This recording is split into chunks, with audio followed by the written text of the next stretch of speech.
अरे दोस्तों, जरा एक सिचुएशन सोचिए। आपका हाथ गलती से किसी गरम चीज पर लग गया। क्या हुआ? एक सेकंड में हाथ पीछे हट गया, है ना? आपने सोचा भी नहीं। और अब जरा एक नन्हे से बीज के बारे में सोचिए, जो धीरे धीरे आराम से बढ़कर एक पूरा पौधा बन जाता है। एक तरफ इतनी तेजी और दूसरी तरफ इतना धीमापन। लेकिन इन दोनों में एक चीज कॉमन है, और वो है कंट्रोल और कोऑर्डिनेशन, यानी नियंत्रण एवं समन्वय। और यही हमारे आज के चैप्टर का टॉपिक है। तो इस पूरे चैप्टर में हम क्या क्या समझने वाले हैं? देखिए, सबसे पहले तो हम ये जानेंगे कि भाई इस कोऑर्डिनेशन की जरूरत ही क्यों पड़ती है। फिर हम चलेंगे जंतुओं की दुनिया में और उनके सुपर फास्ट नर्वस सिस्टम को समझेंगे। उसके बाद हम ये भी देखेंगे कि बेचारे पौधे बिना दिमाग और नसों के कैसे सब कुछ मैनेज करते हैं। और हाँ, आखिर में हम बात करेंगे हमारी बॉडी के केमिकल मैसेंजर्स यानी हॉर्मोन्स की। तो तैयार हैं? चलिए शुरू करते हैं। तो सबसे पहला और बेसिक सवाल, हमें कोऑर्डिनेशन की जरूरत क्यों है? देखिए, बात बहुत सीधी है। हमारे आसपास के माहौल में जब भी कोई बदलाव आता है, हमारी बॉडी उस पर रिएक्ट करती है, यानी प्रतिक्रिया देती है। जैसे तेज धूप में निकलते ही आंखें अपने आप छोटी हो जाती हैं, या फिर अपनी पसंदीदा डिश देखकर मुंह में पानी आ जाता है। ये सब क्या है? ये हमारी बॉडी के रिस्पॉन्स हैं। और ये बहुत जरूरी है कि ये सारे रिस्पॉन्स सही तरीके से और कंट्रोल तरीके से हों। अच्छा, अब एक बात समझिए। ये जो मूवमेंट या गति होती है ना, ये दो तरह की होती है। पहली वो जो ग्रोथ यानी वृद्धि पर निर्भर करती है, जैसे एक बीज से पौधा निकलता है। यहां मूवमेंट इसलिए हो रही है क्योंकि पौधा बड़ा हो रहा है। और दूसरी मूवमेंट वो है जिसका ग्रोथ से कोई लेना देना नहीं है, जैसे एक बिल्ली चूहे को देखकर भागती है। वो बड़ी नहीं हो रही, वो तो बस सिचुएशन पर रिएक्ट कर रही है। दोनों ही रिस्पॉन्स हैं, बस एक ग्रोथ से जुड़ा है और दूसरा नहीं। जंतुओं में इस तेज कंट्रोल और कोऑर्डिनेशन के लिए एक बहुत ही स्पेशल सिस्टम होता है। आप इसे हमारी बॉडी का सुपर फास्ट इंटरनेट नेटवर्क समझ सकते हैं, जिसे हम कहते हैं नर्वस सिस्टम या तंत्रिका तंत्र। ये बिजली की रफ्तार से सिग्नल भेजकर शरीर के हर हिस्से को कंट्रोल करता है। तो सवाल यह है कि ये सिस्टम जानकारी इकट्ठा कैसे करता है? इसके लिए हमारे सेंस ऑर्गन्स यानी ज्ञानेंद्रियों में कुछ खास एजेंट्स लगे होते हैं। इन्हें हम कहते हैं रिसेप्टर्स या ग्राही। ये असल में नर्व सेल्स के बहुत ही स्पेशल सिरे होते हैं। जैसे हमारी जीभ पर होते हैं गस्टेटरी रिसेप्टर्स, जो स्वाद का पता लगाते हैं, और हमारी नाक में होते हैं ऑल्फैक्टरी रिसेप्टर्स, जो गंध का पता लगाते हैं। है ना सिंपल? अब जो टॉपिक आ रहा है उस पे स्टार मार्क कर लो। ये आपके एग्जाम के लिए बहुत ज्यादा जरूरी है। सवाल ये है कि ये जानकारी एक नर्व सेल से दूसरे तक पहुंचती कैसे है। देखिए, ये बिल्कुल एक रिले रेस की तरह है। स्टेप 1 डेंड्राइट सिग्नल को पकड़ता है, जिससे एक केमिकल रिएक्शन शुरू होता है। स्टेप 2 इस रिएक्शन से एक इलेक्ट्रिक करंट या विद्युत आवेग पैदा होता है, जो एक्सॉन के रास्ते आगे बढ़ता है। स्टेप 3 एक्सॉन के आखिरी सिरे पर यह इलेक्ट्रिक सिग्नल कुछ केमिकल्स छोड़ता है। ये केमिकल्स एक छोटे से गैप को पार करते हैं, जिसे सिनैप्स कहते हैं। सिनैप्स पर 1 नंबर का सवाल पक्का बनता है, याद रखना। और स्टेप 4 ये केमिकल्स अगले न्यूरॉन के डेंड्राइट पर एक नया सिग्नल शुरू कर देते हैं, और बस रेस फिर से चालू हो जाती है। ये पूरा प्रोसेस डायग्राम के साथ 3 या 5 नंबर में पूछा जाता है। अच्छा, ठीक है, सिग्नल दिमाग से चल तो दिया, लेकिन वो हमारी मसल्स तक यानी मांसपेशियों तक पहुंचेगा कैसे? यहीं पर काम आता है न्यूरोमस्कुलर जंक्शन। ये वो मीटिंग पॉइंट है जहां एक नर्व खत्म होती है और मसल शुरू होती है। नर्व से आया हुआ सिग्नल यहीं पर मसल को दिया जाता है, और मसल को ऑर्डर मिलता है सिकुड़ने का, और तभी हम अपना हाथ पैर हिला पाते हैं। लेकिन जरा सोचिए, अगर हर काम के लिए सिग्नल पहले दिमाग तक जाए, दिमाग उस पर सोचे विचारे और फिर ऑर्डर भेजे, तो क्या होगा? अगर गर्म तवे पर हाथ लगे और इतना लंबा प्रोसेस हो, तब तक तो हाथ पूरा जल चुका होगा।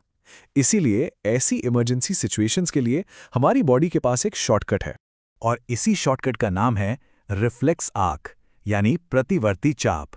ये एग्जामिनर का फेवरेट सवाल है। इसमें होता क्या है? जो सेंसरी नर्व्स सिग्नल लेकर जा रही होती हैं, वो दिमाग तक जाने के बजाय स्पाइनल कॉर्ड यानी मेरुरज्जु में ही मोटर नर्व से जुड़ जाती हैं, जो ऑर्डर लेकर आती हैं। मतलब दिमाग को बाईपास कर दिया, सिग्नल गया और स्पाइनल कॉर्ड से ही घूमकर वापस आ गया।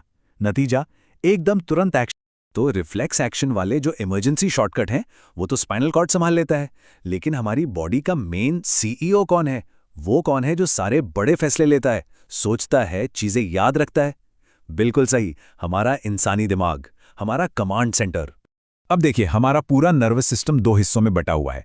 इसे ऐसे समझिए, एक है CNS यानी सेंट्रल नर्वस सिस्टम। ये हमारा मेन CPU है जिसमें दिमाग और स्पाइनल कॉर्ड आते हैं। और दूसरा है PNS यानी पेरिफेरल नर्वस सिस्टम। ये वो सारी तारें या नसें हैं जो इस CPU को शरीर के कोने कोने से जोड़ती हैं। चलो अब दिमाग के अंदर चलते हैं और इसके 3 मेन हिस्सों को देखते हैं। सबसे ऊपर है अग्र मस्तिष्क यानी फोर ब्रेन। ये सोचने समझने वाला इंटेलिजेंट हिस्सा है। बीच में आता है मध्य मस्तिष्क यानी मिड ब्रेन, जो उन कई कामों को कंट्रोल करता है जो हमारे बस में नहीं है। और आखिर में है पश्च मस्तिष्क यानी हाइंड ब्रेन, जो बॉडी का बैलेंस और सांस लेना, दिल धड़कना जैसे सबसे जरूरी कामों को संभालता है। चलिए अब इस टेबल को डिकोड करते हैं, क्योंकि यहां से डायरेक्ट MCQ और 1 नंबर के सवाल आते हैं। देखिए, फोर ब्रेन का काम क्या है? सोचना। ये एक वॉलंटरी एक्शन यानी ऐच्छिक क्रिया है। अब हाइंड ब्रेन के मेड्यूला को देखिए। ब्लड प्रेशर, उल्टी आना, ये सब इनवॉलंटरी यानी अनैच्छिक हैं। और हाइंड ब्रेन का ही दूसरा हिस्सा सेरिबेलम यानी अनुमस्तिष्क, ये हमारी बॉडी का बैलेंस बनाता है। जब कोई इंसान सीधी लाइन में नहीं चल पाता तो असल में उसका सेरिबेलम ठीक से काम नहीं कर रहा होता। तो एग्जाम में मैचिंग आ सकती है या फंक्शन पूछा जा सकता है। इस टेबल को एकदम रट लीजिए। चलिए अब जंतुओं से थोड़ा हटकर पौधों की बात करते हैं। पौधों के पास ना तो नर्वस सिस्टम होता है और ना ही मसल्स। तो फिर एक बड़ा सवाल उठता है कि वो अपनी गतिविधियों में तालमेल कैसे बिठाते हैं। इसका सबसे बढ़िया एग्जाम्पल है टच मी नॉट प्लांट यानी छुई मुई का पौधा। जैसे ही उसे छूते हैं पत्तियां बंद हो जाती हैं। ये कोई ग्रोथ नहीं है, असल में होता यह है कि छूने पर पत्तियों की कोशिकाओं से पानी दूसरी जगह चला जाता है, जिससे वो सिकुड़ जाती हैं। ये सब पानी के प्रेशर का खेल है ना कमाल की बात। अब आती है पौधों में दूसरी तरह की मूवमेंट जो ग्रोथ पर निर्भर करती है। इसे हम कहते हैं ट्रॉपिक मूवमेंट या अनुवर्ती गति। इसमें पौधा किसी स्टिमुलस यानी उद्दीपन की दिशा में बढ़ता है, जैसे रोशनी की तरफ या जमीन की तरफ। ये मूवमेंट धीमी होती है लेकिन एक खास दिशा में होती है। ट्रॉपिक मूवमेंट्स के टाइप याद करना तो सबसे आसान है, क्योंकि जवाब नाम में ही छिपा है। देखिए, फोटोट्रॉपिज्म। फोटो का मतलब लाइट, तो पौधे का लाइट की तरफ बढ़ना। जियोट्रॉपिज्म। जियो मतलब धरती या ग्रेविटी, तो जड़ों का ग्रेविटी की दिशा में बढ़ना। हाइड्रोट्रॉपिज्म। हाइड्रो मतलब पानी, तो जड़ों का पानी की तरफ बढ़ना। और कीमोट्रॉपिज्म। कीमो मतलब केमिकल, जैसे पॉलन ट्यूब का ओव्यूल की तरफ बढ़ना। आसान है ना? तो सवाल यह है कि पौधों में इस ग्रोथ को कंट्रोल कौन करता है? जंतुओं की ही तरह पौधों के पास भी हार्मोन्स होते हैं, जिन्हें हम प्लांट हार्मोन्स कहते हैं। चलिए इन्हें याद करने की एक ट्रिक देखते हैं। ऑक्सिन, ये सेल की ग्रोथ को बढ़ाता है और तने की नोक पर होता है। जिब्रेलिन, ये तने की लंबाई बढ़ाने में मदद करता है। साइटोकाइनिन, साइटो मतलब सेल, किनिन मतलब डिवीजन, तो ये सेल डिवीजन को बढ़ावा देता है, जो फलों और बीजों में होता है। और आखिर में है कहानी का विलेन, एब्सिसिक एसिड यानी ABA। ये ग्रोथ को रोकता है। पत्तियों के मुरझाने का कारण यही है। इसे ग्रोथ इनहिबिटर भी कहते हैं। तो याद रखना, पहले 3 ग्रोथ को बढ़ावा देते हैं और ABA ग्रोथ को रोकता है। चलिए अब वापस जंतुओं पर आते हैं। नर्वस सिस्टम के अलावा उनके पास कम्युनिकेशन का एक और तरीका है, केमिकल कम्युनिकेशन, जिसे हम एंडोक्राइन सिस्टम या अंतस्रावी तंत्र कहते हैं। तो ये एंडोक्राइन सिस्टम क्या है? देखिए, नर्वस सिस्टम तो तारों की तरह तेज इलेक्ट्रिक सिग्नल भेजता है, लेकिन एंडोक्राइन सिस्टम धीमा है और केमिकल सिग्नल भेजता है। इसमें ग्लैंड्स यानी ग्रंथियां होती हैं जो हार्मोन्स नाम के केमिकल्स बनाती हैं और उन्हें सीधे खून में छोड़ देती हैं। फिर खून इन मैसेजेस को पूरे शरीर में पहुंचा देता है। जरा सोचिए, आपके पीछे कुत्ता पड़ गया, आपकी दिल की धड़कन तेज हो जाती है, सांसें फूल जाती हैं और भागने के लिए पता नहीं कहां से एक्स्ट्रा एनर्जी आ जाती है। ये सब कैसे हुआ? इसे कहते हैं फाइट और फ्लाइट रिस्पॉन्स। और इसके पीछे है एक सुपर हीरो हार्मोन जिसका नाम है एड्रेनालिन। एड्रेनालिन खून में आते ही बॉडी में क्या क्या बदलाव लाता है? दिल तेजी से धड़कने लगता है ताकि मसल्स को ज्यादा ऑक्सीजन मिले। सांस लेने की रफ्तार बढ़ जाती है। खून का बहाव स्किन से हटकर हमारी मसल्स की तरफ हो जाता है।